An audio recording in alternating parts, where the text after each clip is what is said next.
नमस्कार मित्रांनो, मी श्रीकांत कदम. मला शेअर बाजार शिकायचा आहे, तेही अस्सल मराठीत माझ्या बोलीभाषेत.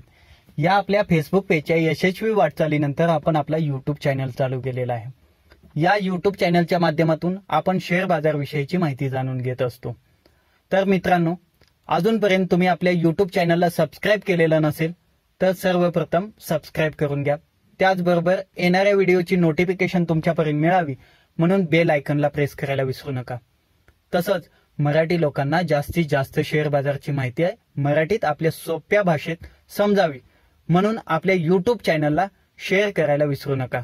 त्याचबरोबर तुम्हाला काही शेअर बाजार संबंधित अडचण असेल, काही प्रश्न असतील तर ते तुम्ही माझ्या व्हॉट्सअप नंबरवर मेसेजद्वारे विचारू शकता. त्यासाठी मी व्हॉट्सअप नंबरची लिंक खाली डिस्क्रिप्शन मध्ये दिलेली आहे. त्याचबरोबर आपला टेलिग्राम ग्रुप आहे, या टेलिग्राम ग्रुपलाही जॉईन होण्यासाठी ती लिंक दिलेली आहे. तसंच आपला फेसबुक पेज आहे, या फेसबुक पेजची लिंक मी खाली डिस्क्रिप्शन मध्ये दिलेली आहे. त्याच्यावरती छान छान ब्लॉग आहेत, ते तुम्ही वाचू शकता. तर मित्रांनो, आज आपण आपल्या या व्हिडिओच्या माध्यमातून शेअरच्या घसरणीतून पैसा कमवण्याची पद्धत शिकणार आहोत. या पद्धतीला काय बोलतात तर शॉर्ट सेल. तर शॉर्ट सेल म्हणजे काय ते आपण समजून घेणार आहोत, बरोबर. आणि तेही अस्सल निव्वळ आपल्या बोलीभाषेत मराठीमध्ये शिकणार आहोत. तर चला आपण आपल्या मूळ मुद्द्याकडे जाऊ. मित्रांनो, शॉर्ट सेल म्हणजे काय? साधा आणि सिंपल प्रश्न आहे. अजिबात डोक्याला ट्रेस घेऊ नका, समजवतो मी तुम्हाला. शॉर्ट सेल म्हणजे काय? एकंदरीत काय होतं, सामान्यपणे आपण ट्रेडिंग करत असतो त्यावेळेला काय करतो की शेअर्स खरेदी करतो. शेअर्स खरेदी केल्याच्या नंतर तो अनुक्रमे ज्या वेळेला वरती जातो त्यावेळेला प्रॉफिट होत असतं. म्हणजेच काय होतं, जर आपण 100 रुपयाला शेअर्स खरेदी केलेला असेल आणि तो 110 रुपयाला गेला, असे आपण जर 10 शेअर्स खरेदी केलेले असतील, 100 रुपयाचे 100 रुपये ह्या हिशोबाने 10 शेअर्स आपण खरेदी केले आणि ते 10 रुपये वरती गेले तर आपल्याला 100 रुपयाचं प्रॉफिट होतं. साधा सिंपल लॉजिक आहे की शेअर्स खरेदी केलेल्या किमतीपासून वरती गेला तर आपल्याला प्रॉफिट होतं. ही सिंपल मेथड आहे, आपण जवळजवळ ही 90% लोक फॉलो करतात. त्याच्यानंतर दुसरी एक पद्धत आहे की ज्या वेळेला मार्केट खाली येत असतं किंवा एखादा शेअर्स खाली पडत असेल तर त्यावेळेला काय करायचं, कारण सर्वच बोलतात ना की शेअर्स वरती जाणार असेल तर खरेदी करा खरेदी करा खरेदी करा म्हणजे प्रॉफिट येईल. पण ज्यावेळेला मार्केट खाली पडत असेल, क्रॅश होत असेल, एखादा शेअर्स पडणार असेल, जर तुम्हाला ती न्यूज पहिलीच माहिती असेल तर आपण काय करायचं, हात बांधून बघत बसायचं कसं पडतंय ते.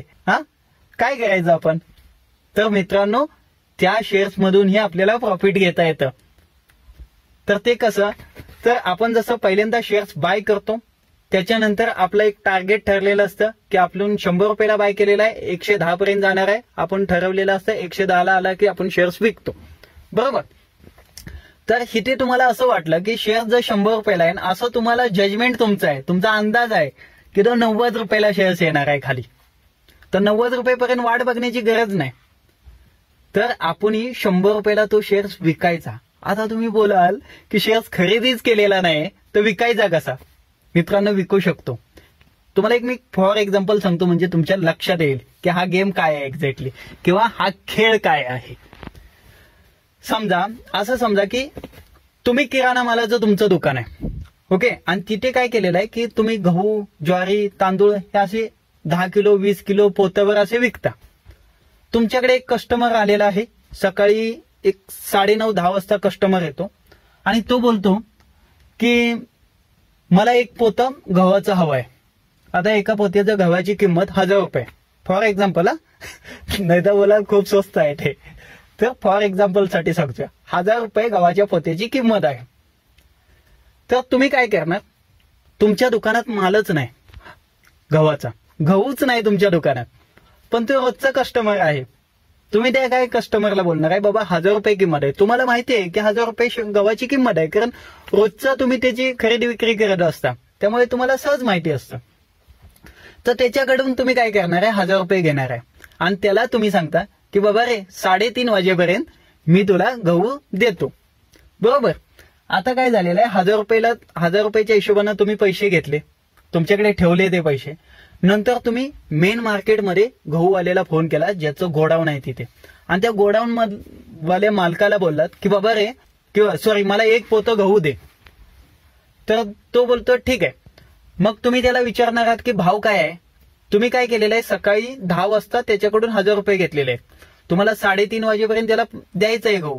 तर तुम्ही 2 वाजता फोन केलेला आहे समजा त्याला, आणि त्या मालकाला विचारता की बाबा तुझ्याकडे गहू आहे का, तर तो मला गहू दे. तर तो बोलतो ठीक आहे बाबा तुला मी गहू देतो, पण गव्हाची किंमत आता 900 रुपये आहे. म्हणजे एका पोत्याची किंमत 900 रुपये. तर तुम्ही काय करणार आहात, सकाळी 1000 रुपये याच्याकडून घेतलेत म्हणून त्याला 1000 रुपये देणार आहे का? नाही बाबा, मी कस्टमरकडून 1000 रुपये घेतलाय ना, म्हणजे 1000 रुपयाला त्याला विकलेला आहे, तर मी पण तुला 1000 रुपये देतो नाही. कारण त्याच्याकडे काय भाव आहे त्या भावाने तुम्ही खरेदी करणार आहात. म्हणजे इनडायरेक्टली काय केलं आता तुम्ही की 900 रुपयानं तो गहू त्या गोडाऊन मधून खरेदी केला. आता खरेदी केल्याच्या नंतर ती साहजिक त्याला डिलिव्हरी देणार आहे जो कस्टमर कडून 1000 रुपये घेतलेले आहेत. आता काय झालं, सकाळी ह्याच्याकडून हजारांना त्याला विकलेला आहे आणि दुपारपर्यंत दुसऱ्याकडून 900 रुपयानं खरेदी करून त्याला दिलेला आहे. म्हणजे तुम्हाला सरळ सरळ काय झालेलं आहे, 100 रुपयाचं प्रॉफिट झालेलं आहे. तसंच असतं इथे शॉर्ट सेलमध्ये. शॉर्ट सेलमध्ये अशीच पद्धत आहे, पहिल्यांदा तुम्ही विकायचं आणि 3:30 वाजायच्या आधी तो शेअर, जो शेअर तुम्ही विकलेला आहे जेवढा पडेल तो तुमचा प्रॉफिट असेल, आणि तो 3:30 वाजेपर्यंत तुम्हाला तो खरेदी करायचा आहे. किती पडेल त्या भावाला खरेदी करायचा आहे. मग तुम्हाला असा काही टायमिंग नाही की 3:30 वाजताच करायचा आहे तो. तुम्ही 10 मिनिटात पण करू शकता, 20 मिनिटात पण करू शकता, 1 तासात पण करू शकता. तुम्हाला तुमचा प्रॉफिट दिसला, इनफ झालं, त्याला बाय करा. ऑटोमॅटिक एक्सचेंज समोरच्याला डिलिव्हरी देणार आहे. आता आपण रिलायन्सचं उदाहरण घेऊ. ही रिलायन्सची स्क्रिप्ट आहे. इथे पहा की रिलायन्सचा सकाळी काय झालेला आहे, हा लाईव्ह चार्ट मधून मी स्क्रीनशॉट घेतलेला आहे त्याचा, बरोबर. तर इथे काय झालेलं आहे, 5 मिनिटाचा चार्ट आहे हा. 5 मिनिटात म्हणजे इथे किती झालेलं आहे, जवळजवळ 1 2 3 4 5 6 7 8 9 10 एक 15-20 कॅन्डल बनलेले आहेत. 5 मिनिटाचा एक कॅन्डल आहे, म्हणजे 10 कॅन्डल पकडल्या, 5 10 50, म्हणजे 1 तासात तुम्हाला किती प्रॉफिट झालेलं आहे असं आपण पकडू.